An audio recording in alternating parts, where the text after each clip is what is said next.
नमस्कार मित्रांनो, आजच्या शेअर मार्केटच्या व्हिडिओमध्ये आपण काल सकाळी एक शेअर सांगितला होता मी. त्या शेअरचं नाव आहे जुवारी इंडस्ट्रीज. जुवारी इंडस्ट्रीज काल मी तुम्हाला 260-265 बाईंग दिली होती. सांगितलं होतं फंडामेंटली व्हॅल्युएशन स्टॉक आहे, व्हॅल्युएशन अट्रॅक्टिव्ह आहे स्टॉकचं.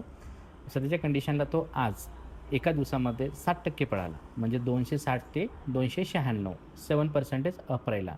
म्हणून मित्रांनो मी सांगतो की जेव्हा एखाद्या कंपनीचं व्हॅल्युएशन हे अट्रॅक्टिव्ह असतं, त्याच्यामध्ये तुम्ही स्ट्रॅटेजिक मॅनरमध्ये बाईंग करत जा. म्हणजे उदाहरणार्थ तुम्ही 260ला जरी बाय केला असता आणि त्या भविष्यकाळामध्ये जर एकदा कदाचित ऑगस्टमध्ये मार्केट बऱ्यापैकी खाली गेलं असतं, तर त्यावेळेस जरी थोडं आणखीन बाय केलं असतं, तर डेफिनेटली याच्यामध्ये तुम्हाला प्रॉफिटच होत होतं. आजच्या कंडिशनला बघा, जुवारी इंडस्ट्रीज हा 60% पळालेला आहे.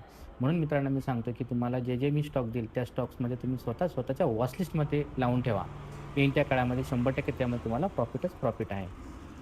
बघूया, जुवारी इंडस्ट्रीज येईल त्या काळामध्ये 300च्या वर जाईल की 423चा ऑल टाईम हायवरून वर जाईल. आता ऑगस्टमध्ये आपण ह्या गोष्टी सगळ्या बघूया. धन्यवाद.